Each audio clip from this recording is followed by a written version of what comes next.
The obsidian council chamber hummed with a nervous energy, a low thrum that vibrated through the very bones of the assembled dignitaries. Light, fractured and filtered through the crystalline architecture, painted the faces of the Cathar counselors in shifting patterns of unease. For generations, the Cathar Empire had reigned supreme in this quadrant, their power unchallenged, their technological superiority unquestioned. Now a single event, a solitary anomaly, had shattered the illusion of invincibility, leaving them adrift in a sea of uncertainty. The event in question, the manifestation of a human warship near the strategically vital planet of Cygnus VII, was a wound to the Empire's pride and a stark reminder of the galaxy's vast, unknowable depths. Grand Strategos Thrax, his chitinous face etched with concern, addressed the council. The vessel, it simply appeared. No warp signature, no prior detection. One moment empty space, the next a warship of unknown design. His words, usually delivered with the force of a physical blow, were now measured, cautious. He gestured to the holographic projection dominating the center of the chamber. It displayed a rotating image of the human vessel, a sleek, angular form bristling with unknown weaponry. Its surface was devoid of markings, a chilling anonymity that amplified the Cathar's anxieties. Our scans are inconclusive, Thrax continued. The vessel's energy signature is unlike anything we have encountered. We have attempted communication but have received no response. Counselor Lyra, her multifaceted eyes gleaming with apprehension, spoke, her voice a silken whisper that belied the urgency of her words. The defenses of Cygnus VII are formidable. We have fortified that planet for centuries. How could a single vessel, regardless of its capabilities, pose a threat? Thrax hesitated. The defenses are insufficient. A collective gasp rippled through the council. Insufficient? Cygnus VII was the jewel of the Cathar Empire, its vast mineral wealth fueling their war machine. Its defenses were legendary, a layered network of planetary shields, orbital platforms, and advanced missile batteries. The very idea that they could be bypassed, or even challenged, was unthinkable. Counselor Zorgan, a veteran of countless campaigns, his voice a low growl, interjected. Elaborate, Strategos. What makes this human vessel so exceptional? It's technology, Thrax replied, his voice heavy with foreboding. Our sensors detect energy fluctuations that defy our understanding of physics. It possesses weapons that operate on principles we have yet to decipher. And its presence, it generates a field that interferes with our sensors, rendering our long-range detection capabilities virtually useless. Interference? Lyra questioned, her voice laced with disbelief. Such technology is beyond comprehension. Are we certain this is not some elaborate deception, a tactic employed by one of our rivals? We have considered that possibility, Thrax conceded. But the vessel's design, its energy signature, it does not match any known species in this galaxy. Furthermore, the vessel's appearance coincided with several unusual readings throughout the sector, subtle distortions in the fabric of spacetime. It is as if the vessel tore its way into our reality. The silence that followed was heavy, suffocating. The Cathar, a species renowned for their logical minds and strategic prowess, were confronted with the incomprehensible. A vessel that defied their understanding of the universe, that appeared from nowhere, and that rendered their defenses obsolete. Fear, a rare and unwelcome emotion, began to creep into the hearts of the counselors. The High Counselor Xyler finally broke the silence. His voice, amplified by the chamber's acoustics, resonated with authority. We must proceed with caution. War is not the answer, not yet. Contact them. Attempt communication again. Offer them passage, resources, anything to glean information about their intentions. And if they refuse, Zorgan pressed, his eyes narrowed. Xyler paused, his gaze sweeping across the faces of his counselors. Then we will be prepared to defend our empire, but let us not underestimate these humans. Their arrival is a turning point. The galaxy is about to change, and we must be ready to adapt.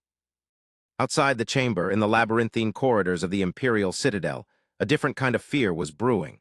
Among the Cathar legions stationed on Cygnus VII, whispers of the human vessel spread like wildfire. Stories, embellished and distorted, circulated among the ranks, painting the humans as unstoppable demons, harbingers of destruction. The Empire's meticulously crafted image of invincibility was crumbling, replaced by a primal fear of the unknown. The planet, once a symbol of Cathar might, now felt like a trap, a cage from which there was no escape. On board the human vessel, designated the Intrepid, Commander Eva Rostova observed the Cathar defense grid with clinical detachment. The alien technology was certainly impressive, but it was also predictable. Its energy signatures followed established patterns, its deployment predictable. Rostova, a veteran of countless deep space missions, had seen far worse. She addressed the bridge crew, her voice calm and steady. Analysis. Lieutenant Jayan, his fingers flying across the console, replied. The Cathar defenses are extensive, Commander. Layered shields, orbital platforms, missile batteries. They've invested heavily in this planet. Their strategy is obvious, Rostova said, her gaze fixed on the tactical display. They rely on brute force, overwhelming firepower, but their approach lacks finesse. Their sensors are primitive, their communication protocols outdated. They haven't responded to our hails, Commander, Jayan added. We've attempted contact using multiple frequencies, but have received nothing. Rostova frowned. That's unusual. The Cathar are known for their diplomatic channels. Their silence suggests they are either paralyzed by fear or plotting some kind of deception. Perhaps they see us as a threat, Lieutenant Davies, the ship's tactical officer, suggested. They should, Rostova replied, a hint of steel in her voice. But not for the reasons they think. Our mission here is not conquest, but observation. We are here to study the Cathar, to understand their culture, their technology, their strengths and weaknesses. And what if they attack, Commander? Davies asked. Rostova paused, her gaze hardening. Then we will defend ourselves, but we will do so with restraint. Our goal is not to destroy the Cathar Empire, but to guide them, to help them evolve. They are a species with potential, a species capable of great things. But they are also a species teetering on the brink of self-destruction. The Intrepid remained silent, a silent sentinel orbiting Cygnus VII. Rostova and her crew waited, observing, analyzing, and preparing for whatever the Cathar Empire might throw their way. They knew that the fate of the galaxy might well rest on their shoulders, on their ability to navigate the treacherous waters of interstellar diplomacy and to guide the Cathar away from the path of destruction. The long watch began, a tense waiting game that would test the limits of human patience and ingenuity. Back in the Obsidian Council chamber, the Cathar counselors grew increasingly agitated. The human vessel remained unresponsive, its silence a deafening affront to their authority. Frustration mounted, fueled by fear and a growing sense of helplessness. They defy us, Zorgan roared, slamming his fist on the table. They ignore our hails, they mock our power. We must strike them down, show them the might of the Cathar Empire. Patience, Zorgan, Xyler cautioned, his voice calm but firm. Rash action will only lead to disaster. We must understand their motives before we commit to a course of action. What motive could they possibly have? Lyra questioned, her voice laced with exasperation. They possess technology far beyond our own. They could conquer us if they wished. Perhaps that is not their intention, Xyler replied, his gaze distant. Perhaps they seek something else entirely. Knowledge, perhaps, or some resource we possess that they deem valuable. Thrax, who had been silent until now, spoke. We have detected a series of energy pulses emanating from the human vessel. They appear to be directed at the planet's surface. What are they doing? Zorgan demanded. Are they preparing an invasion? It is difficult to say, Thrax replied. The energy pulses are of low intensity and their purpose is unclear, but they are focused on specific locations, mineral deposits, energy conduits, population centers. A chilling realization dawned on Xyler. He turned to face his counselors, his eyes wide with apprehension. They are not preparing an invasion. They are observing us, studying us, analyzing our weaknesses. A collective gasp rippled through the chamber. The Cathar, accustomed to being the hunters, had become the prey. The humans were not seeking conquest, but knowledge. They were dissecting the Cathar Empire, piece by piece, learning its secrets and exploiting its vulnerabilities. We must stop them, Lyra cried, her voice trembling. We cannot allow them to gather information that could be used against us. How? Xyler asked, his voice laced with despair. Their technology is beyond our comprehension. Any attempt to interfere with their scans will be futile. Zorgan, his face contorted with rage, stood to his full height. Then we will destroy their vessel. We will unleash the full power of Cygnus VII's defenses and obliterate them from the face of the galaxy. Xyler hesitated. The thought of confronting the human vessel directly was terrifying, But the alternative, allowing them to continue their surveillance, was even more unbearable. He weighed the options, his mind racing. The fate of the Cathar Empire hung in the balance. "Prepare for battle," he finally commanded, his voice heavy with resignation. "But proceed with caution. Engage the human vessel only if it attempts to interfere with our operations or poses a direct threat to our citizens." The order was given, and the vast war machine of the Cathar Empire stirred to life. Orbital platforms shifted into attack positions, missile batteries powered up their targeting systems, and legions of Cathar warriors braced themselves for the inevitable conflict. The skies above Cygnus VII were filled with a palpable tension, a sense of impending doom. On board the Intrepid, Commander Rostova monitored the Cathar's response with a mixture of anticipation and disappointment. She had hoped that they would choose diplomacy over aggression, but it seemed that their fear and paranoia had gotten the better of them. "They're powering up their weapons, Commander," Jayan reported, his voice grim. "They're preparing to attack." "I expected as much," Rostova replied, her voice calm. "Prepare for evasive maneuvers, but do not return fire unless absolutely necessary." The Intrepid danced among the stars, evading the Cathar's volleys of energy beams and missiles with ease.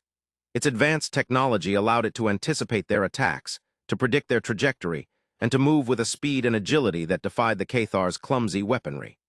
The Cathar forces, accustomed to crushing their enemies with overwhelming firepower, were bewildered by the human vessel's evasive tactics. Their attacks were ineffective, their strategies useless. As the battle raged, Rostova issued a new order: initiate the diplomacy protocol. "But Commander," Davies protested, "they're trying to destroy us. Are you sure this is wise?" "It is our only chance," Rostova replied. "The Cathar are not inherently evil. They are simply afraid. We must show them that we are not their enemies, that we are here to help them." A powerful energy beam shot out from the Intrepid, not towards the Cathar warships, but towards the planet's communication grid. The beam bypassed the Cathar's defenses and struck the central communication hub, disrupting their network and silencing their propaganda machines. The Cathar were stunned. Instead of destroying their ships, the humans had targeted their communication system. It was a strategic move that they could not comprehend. Rostova's voice, amplified and translated into the Cathar language, echoed across the planet. "Cathar, we are not your enemies. We come in peace. We seek only to understand you, to help you overcome your fears and build a better future. Stand down your weapons, cease your attacks. Let us speak." The effect was immediate. The Cathar forces, confused and disoriented, hesitated. The barrage of energy beams and missiles slowed, then stopped altogether. The skies above Cygnus VII fell silent. In the Obsidian Council chamber, the Cathar counselors listened to Rostova's message in stunned silence. They had expected aggression, destruction, conquest, but they had received an offer of peace, a plea for understanding. The situation had changed dramatically. "What do we do?" Lyra asked, her voice trembling. Xyler paused, his mind racing. The human message was unexpected, unsettling, but it also offered a glimmer of hope. Perhaps, just perhaps, there was a way to avoid a devastating war. "Respond," he commanded, his voice barely above a whisper. "Acknowledge their message. Express our willingness to negotiate." The communication channels were reopened, and Xyler addressed the human vessel, his voice amplified and translated into their language. "Humans, we have heard your message. We are willing to speak with you, but we remain cautious. We have been betrayed before. We demand assurances that your intentions are peaceful." Rostova replied, her voice calm and steady. "We understand your caution. We offer you our word. We will disarm our weapons and approach your planet unarmed. We will meet with your leaders and discuss our intentions openly and honestly." The Cathar counselors exchanged nervous glances. To meet with the humans unarmed, to expose themselves to their superior technology, it was a terrifying prospect. But they knew that they had no other choice. "We accept your offer," Xyler replied, his voice heavy with apprehension. "But be warned, any sign of treachery will be met with swift and decisive force." The Intrepid descended towards Cygnus VII, its weapons powered down, its shields lowered. As it approached the planet's surface, Rostova and her team prepared for the meeting that would determine the fate of the Cathar Empire. The meeting took place in a neutral location, a designated zone on the outskirts of the capital city. Rostova, accompanied by a small team of scientists and diplomats, arrived in a transport shuttle. They were met by Xyler and his counselors, their faces etched with a mixture of fear and curiosity. The atmosphere was tense, charged with suspicion and uncertainty. Rostova stepped forward, her gaze steady and unwavering. "Greetings, Cathar counselors. I am Commander Eva Rostova, representing the United Earth Alliance. We are honored to meet with you." Xyler nodded, his expression unreadable. "Commander Rostova, we have heard much about your people. Your technology is impressive. Your intentions remain unclear." "Our intentions are simple," Rostova replied. "We seek to establish peaceful relations with your empire. We believe that our two species can learn much from each other. We can share our knowledge, our technology, our cultures. Together, we can build a better future for the galaxy." The Cathar counselors remained silent, their faces impassive. They were wary of Rostova's words, skeptical of her motives. They had been taught to distrust outsiders, to protect their empire from any perceived threat. "Why are you here?" Lyra finally asked, her voice laced with suspicion. "Why have you chosen to reveal yourselves to us now?" Rostova paused, her gaze sweeping across the faces of the counselors. "We have been observing your empire for some time," she replied. "We have seen your struggles, your conflicts, your potential. We believe that you are at a critical juncture in your history. You can choose to continue down the path of war and destruction, or you can choose a new path, a path of peace and cooperation." "And you believe you can guide us," Zorgan scoffed. "You believe you know what is best for the Cathar Empire." "We do not presume to know what is best for you," Rostova replied. "But we offer our assistance. We can share our knowledge, our technology, our wisdom. We can help you overcome your challenges and reach your full potential." The Cathar counselors exchanged glances. Rostova's words were compelling, but they were also unsettling. The idea of accepting help from an alien species, of relinquishing control of their own destiny, was deeply unsettling. Xyler stepped forward, his gaze fixed on Rostova. "What do you want in return?" he asked, his voice wary. "What is the price of your assistance?" Rostova smiled, a genuine, reassuring smile. "We ask for nothing in return. We offer our help freely without any conditions. Our only desire is to see your empire thrive, to see your people flourish." The Cathar counselors were stunned. They had expected demands, concessions, territorial gains, but Rostova asked for nothing. Her altruism was baffling, almost incomprehensible. "Why?" Lyra asked, her voice filled with disbelief. "Why would you do this for us? What do you gain from our success?" Rostova paused, her gaze distant. "We believe in the potential of all species," she replied. "We believe that every civilization has something unique to offer the galaxy. Your empire is no exception. You possess a rich history, a complex culture, a strong spirit. We believe that you can make a valuable contribution to the galactic community. We simply want to help you realize that potential." The silence that followed was heavy, pregnant with possibility. The Cathar counselors were torn between their ingrained suspicion and their growing sense of hope. They had always believed that they were alone in the galaxy, that they had to rely on their own strength to survive. But Rostova's offer of assistance challenged that belief. It suggested that there might be another way, a way of peace and cooperation. "We need time to consider your offer," Xyler said, his voice carefully measured. "We must consult with our advisors, with our people. This is a decision that will shape the future of our empire." "Of course," Rostova replied. "We understand. Take all the time you need. We will be here ready to assist you in any way we can." The meeting adjourned, and Rostova and her team returned to the Intrepid. The Cathar counselors retreated to their chambers, their minds buzzing with thoughts and emotions. The fate of the Cathar Empire hung in the balance, suspended between fear and hope, between tradition and change. Weeks turned into months as the Cathar Empire debated Rostova's offer. The decision was not an easy one. There were those who supported the alliance, who saw it as a chance to overcome their challenges and build a better future. And there were those who opposed it, who feared the loss of their independence and the erosion of their traditions. The debate raged within the Obsidian Council chamber, within the Imperial Citadel, and within the hearts of every Har citizen. The Empire was divided, teetering on the brink of civil war. Finally, Xyler made his decision. He addressed the Cathar people, his voice amplified and broadcasted across the planet. "My fellow Cathar, we have reached a crossroads in our history. We have been presented with an opportunity, an offer of assistance from a species beyond our comprehension. This offer is fraught with risk, but it also holds the promise of great reward. After much deliberation, I have decided to accept the humans' offer. We will enter into an alliance with the United Earth Alliance. We will share our knowledge, our technology, our resources. Together, we will build a better future for our empire and for the galaxy. Zyler's announcement was met with mixed reactions. There were cheers of joy and cries of relief, but there were also shouts of anger and protests of betrayal.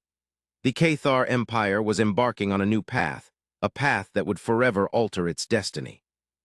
The alliance between the Cathar Empire and the United Earth Alliance was forged, and the two species began to work together, sharing their knowledge and resources. The humans helped the Cathar develop new technologies, improve their infrastructure, and reform their government. The Cathar, in turn, shared their knowledge of the galaxy, their understanding of alien cultures, and their vast mineral wealth. The alliance prospered, and the Cathar Empire entered a new era of peace and prosperity. But as the two species grew closer, they began to uncover a secret, a truth that threatened to shatter their newfound unity and plunge the galaxy into chaos. It began with a series of strange energy readings emanating from a remote, unexplored region of space. The readings were faint, almost imperceptible, but they were persistent. They defied explanation, exceeding any known physics. The humans and the Cathar, working together, launched a joint expedition to investigate the source of the energy readings. What they discovered was a structure of immense scale, an artificial construct that dwarfed even the largest planets. The structure was ancient, its origins lost to time. Its surface was covered in strange symbols that defied translation. As the explorers delved deeper into the structure, they discovered a hidden chamber, a vast hall filled with strange artifacts. In the center of the hall, they found a device, a machine of unimaginable complexity. The device was dormant, but it pulsed with a faint energy, a silent hum that resonated through the very fabric of space-time. The humans and the Cathar scientists worked tirelessly to decipher the device's purpose. After months of research, they finally unlocked its secrets. The device was a transmitter, a beacon designed to send a signal across the vast distances of the universe. But the signal was not intended for any known species. It was directed towards something else, something far more ancient and powerful. The signal was a warning, a desperate plea for help sent out eons ago by a long-vanished civilization. The signal spoke of a threat, a cosmic entity of unimaginable power that was slowly consuming the galaxy. The entity was known only as the Devourer, and it was drawn to life, to energy, to civilizations. The realization was chilling. The Cathar Empire and the United Earth Alliance were not alone in the galaxy. They were part of a larger struggle, a cosmic war that had been raging for eons, and the Devourer was coming. The discovery of the ancient signal united the Cathar and the humans in a common purpose. They knew that they had to warn the galaxy, that they had to prepare for the coming of the Devourer. They launched a massive communication campaign, broadcasting the signal's message to every corner of the galaxy. Some species listened, heeding the warning and preparing their defenses. Others dismissed the message as a hoax, a desperate attempt to gain power. But the Cathar and the humans pressed on, knowing that the fate of the galaxy depended on their efforts. As the Devourer drew closer, the galaxy erupted into chaos. Civilizations crumbled, empires fell, and entire star systems were consumed. The Cathar and the humans fought bravely, defending their worlds and protecting their allies. But the Devourer was relentless, its power seemingly limitless. In the face of overwhelming odds, the Cathar and the humans refused to give up hope. They continued to search for a way to defeat the Devourer, scouring ancient texts and forgotten technologies. Finally, they discovered a clue, a hint of a weakness in the Devourer's armor. The Devourer was vulnerable to a specific type of energy, an energy that was rare and difficult to produce. The Cathar and the humans pooled their resources, combining their knowledge and technology to create a weapon capable of harnessing this energy. It was a desperate gamble, a last-ditch effort to save the galaxy. The weapon was deployed, and the energy beam shot out into the void, striking the Devourer at its heart. The effect was immediate. The Devourer shrieked in pain, its form contorting and dissolving. The entity that had threatened to consume the galaxy was destroyed. The galaxy was saved, but the victory came at a great cost. Countless lives were lost, civilizations were shattered, and entire worlds were destroyed. But the survivors emerged from the ashes, determined to rebuild and to create a better future. The Cathar Empire and the United Earth Alliance, forged in the crucible of war, emerged as the leaders of the galactic community. They worked together to rebuild the shattered civilizations, to establish new alliances, and to create a lasting peace. The galaxy had learned a valuable lesson. It had learned that even the most powerful empires are vulnerable, that even the most ancient threats can be overcome, and that unity and cooperation are the keys to survival. As the galaxy slowly recovered, the Cathar and the humans continued to explore the mysteries of the universe, searching for new knowledge and new challenges. They knew that the Devourer was not the only threat lurking in the shadows, that there were other dangers waiting to be discovered. But they also knew that they were not alone, that they had each other, and that together they could face any challenge that the universe might throw their way. Years later, Rostova stood on the bridge of the Intrepid, gazing out at the stars. She had seen much in her life, had faced unimaginable dangers, and had witnessed the rise and fall of civilizations. But she had never lost hope, never lost faith in the potential of humanity and in the power of unity. She turned to face her crew, her gaze steady and unwavering. "The galaxy is vast and its mysteries are endless," she said. "But we are ready to face them. We are ready to explore, to discover, to learn. We are the guardians of the galaxy, the protectors of life, and the champions of peace." The crew cheered, their voices filled with pride and determination. They knew that the journey ahead would be long and arduous, but they were ready to face it together, united by their common purpose and their unwavering belief in a better future. The Intrepid turned towards the unknown, embarking on a new adventure, a new chapter in the history of humanity and the Cathar, a testament to the enduring power of unity and the boundless potential of the human spirit.